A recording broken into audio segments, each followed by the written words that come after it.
Assalamu alaikum everyone, hope you all are good. Welcome back to another video. So guys, आज की इस video में हम discuss करेंगे कि ई कॉमर्स के डिफरेंट फंक्शंस जो हैं वो कौन से होते हैं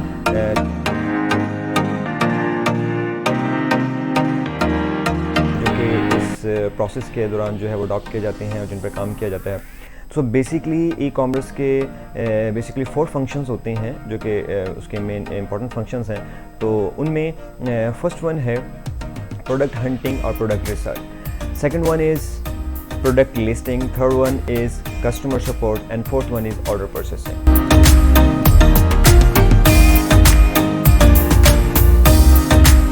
वन बाय वन इसको हम देख लेते हैं कि ये क्या है और किस तरीके से हम जो है वो काम करते हैं। तो सबसे पहले है प्रोडक्ट हंटिंग और प्रोडक्ट रिसर्च।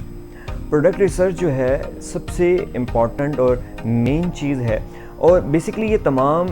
जितने भी ये फंक्शंस हैं ये सारे के सारे आपस में एक दूसरे के साथ इंटरलिंक हैं और तमाम के तमाम की जो है वो एक ख़ास अहमियत है और हर एक जगह के अपने ऊपर अहमियत है। लेट्स सपोज कि अगर हम एक को अच्छे से कर रहे हैं दूसरे को अच्छे से ना करें तो हम उतने अच्छे रिजल्ट जो हैं वो जनरेट नहीं कर सकेंगे।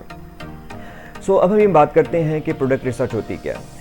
जब भी आपने कोई कारोबार करना होता है, जब भी आपने अपना बिज़नेस डेवलप करना होता है तो सबसे पहले तो है आप ये सोचते हैं कि आप क्या चीज़ सेल करने के लिए जा रहे हैं। तो उसके अकॉर्डिंग जो है फिर आप वो देखते हैं कि उसके अकॉर्डिंग के जो चीज़ आपने लेट्स सपोज कि आपने कोई काम करना होता है, कोई चीज़ आपने बेचनी होती है, तो सबसे पहले आप उसके लिए अपनी टारगेट ऑडियंस जो है वो देखते हैं कि आपकी टारगेट ऑडियंस कौन है। आपने किस तरह के लोगों को जो है अपनी प्रोडक्ट जो है वो सेल करनी है, उनका जेंडर क्या होगा, उनकी एज लिमिट्स क्या होंगी, किस तरह के कल्चर से वो बिलोंग करते हैं, वहाँ का एनवायरनमेंट कैसा है। तो डिफरेंट चीज़ें जो है हमें प्रोडक्ट हंटिंग के दौरान में देखनी होती हैं। अब चूँकि हम जो है अपनी तो कोई फिज़िकल प्रोडक्ट जो है नहीं सेल कर रहे हैं और ना ही हम कोई किसी किस्म की इन्वेंट्री बाय कर रहे हैं, हमने चूँकि करनी है ड्रॉप शिपिंग। तो ड्रॉप शिपिंग के मॉडल के अंदर हम जो है हर तरह का आइटम जो है सेलेक्ट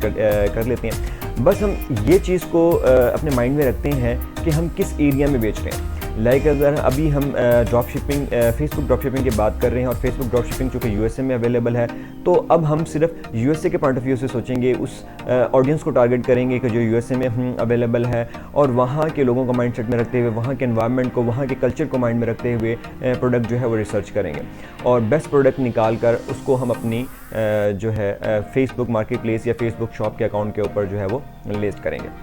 तो फर्स्ट थिंग हो गई कि हमने प्रोडक्ट रिसर्च करनी है, एक अच्छे प्रोडक्ट को हंट करना है और उसके बाद उसको अपने अकाउंट पे लिस्ट करना है। सेकंड थिंग होती है लिस्टिंग। लिस्टिंग मीन्स कि डिस्प्ले, कि आपने जो प्रोडक्ट लिस्ट की जो आपने प्रोडक्ट जो है हंट किया है, आपने रिसर्च की है, आपको लगता है कि अच्छा प्रोडक्ट है, हॉट सेलिंग आइटम है और उस पर आप अच्छी सेल जनरेट कर सकते हैं, तो अब आप उसको अपने अकाउंट के ऊपर लिस्ट करते हैं कि अपने अकाउंट के ऊपर डिस्प्ले करते हैं कि आपके अकाउंट के थ्रू वो डिफरेंट लोगों को, बायर्स को जो है वो नज़र आता है और लोग जो है वो आपको ऑर्डर प्लेस करते हैं। जब आप लिस्टिंग कर रहे होते हैं तो लिस्टिंग के दौरान के लिस्टिंग के अपने फैक्टर्स होते हैं कि जिनको आपने देखना होता है, लाइक के उसके अंदर आपने पिक्चर्स का यूज़ करते हैं, टाइटल होता है, डिस्क्रिप्शन होता है, प्राइस और डिफरेंट चीज़ें होती हैं।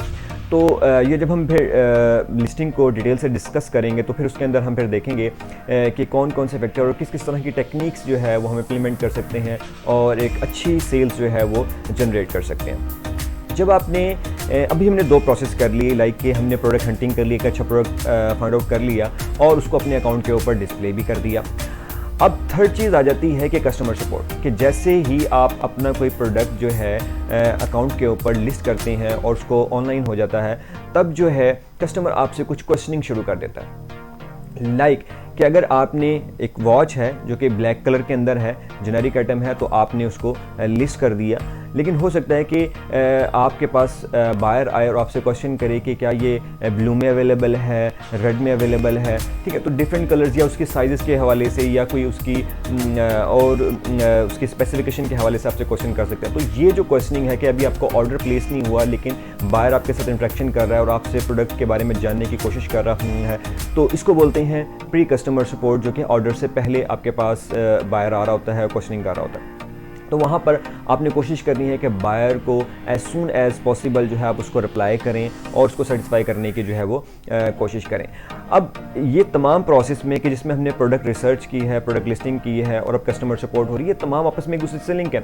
अब इसको मैं इस तरीके से एक्सप्लेन करता हूँ कि लाइक कि अगर आपने प्रोडक्ट रिसर्च तो बहुत अच्छी कर ली, बहुत अच्छा आइटम निकाल लिया, लेकिन आपने प्रोडक्ट लिस्टिंग जो है वो इतने अच्छे तरीके से नहीं की, आपने टाइटल अच्छा नहीं बनाया, आपने कैटेगरी अच्छी चूज़ नहीं की, पिक्चर्स कोई ऐसे अट्रैक्टिव नहीं थे, तो आपकी उस तरीके से सेल्स जनरेट नहीं होंगे। या समटाइम ऐसे होता है कि हम बाकी चीज़ें सही तरीके से कर देते हैं, लेकिन कुछ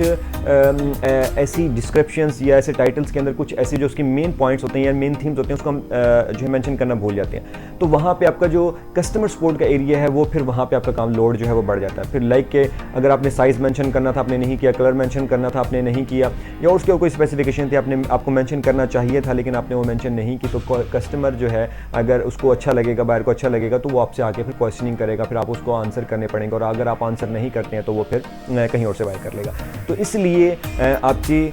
प्रोडक्ट रिसर्च के साथ साथ आपकी लिस्टिंग भी उतनी ही अच्छी होनी चाहिए, और कस्टमर सपोर्ट आपने उसको टाइमली आंसर तो करना ही करना। उसके बाद आ जाती है, थर्ड चीज़ आ जाती है हमारे पास order processing. Order processing basically होता है क्या है कि जब आपने लिस्ट कर दिया और लिस्ट करने के बाद अगर बायर को आपका आइटम जो है वो पसंद आ जाता है तो वो आपका ऑर्डर प्लेस कर देता है। और चूँकि हम ड्रॉप शिपिंग कर रहे हैं तो ड्रॉप शिपिंग के मॉडल में हम जैसे ही हमारे पास ऑर्डर आता है तो हम उस ऑर्डर के साथ उसकी इन्फॉर्मेशन भी हमारे पास आ जाती है। हम उसकी इन्फॉर्मेशन का कलेक्ट करके अपनी सोर्सिंग साइट पर चले जाते हैं और वहाँ पर इन्फॉर्मेशन पुट करके डायरेक्टली जो है वो आइटम बायर तक जो है वो पहुँचा देते हैं। अच्छा, अब ये प्रोसेस यहाँ पे कंप्लीट हो गया कि हमने प्रोडक्ट रिसर्च भी कर लिया, लिस्ट भी कर दिया, कस्टमर सपोर्ट चल रही है तो उसको भी जो है हमने देख लिया, और उसके बाद ऑर्डर आया तो ऑर्डर को फुलफिल भी कर दिया। अब एक कस्टमर सपोर्ट है जिसे हम कहते हैं पोस्ट कस्टमर सपोर्ट, जो कि ऑर्डर डिलीवरी के बाद शुरू होती है। लाइक एक ऑर्डर आपने डिलीवर कर दिया, डिस्पैच हो गया, कस्टमर तक पहुंच गया, अब कुछ ऐसी चीज़ें होती हैं कि लाइक के आइटम जो है वो डैमेज हो गया है, कोई ब्रेक हो गया है, कोई मिसप्लेस हो गया है, उस तक पहुंचा नहीं है, या उसने अपना माइंडसेट चेंज कर लिया है, और इस तरह की डिफरेंट चीज़ें हो सकती हैं। या वो रिप्लेस डिमांड करना चाह रहा है, या वो बोलता है कि आपका आइटम जो है जो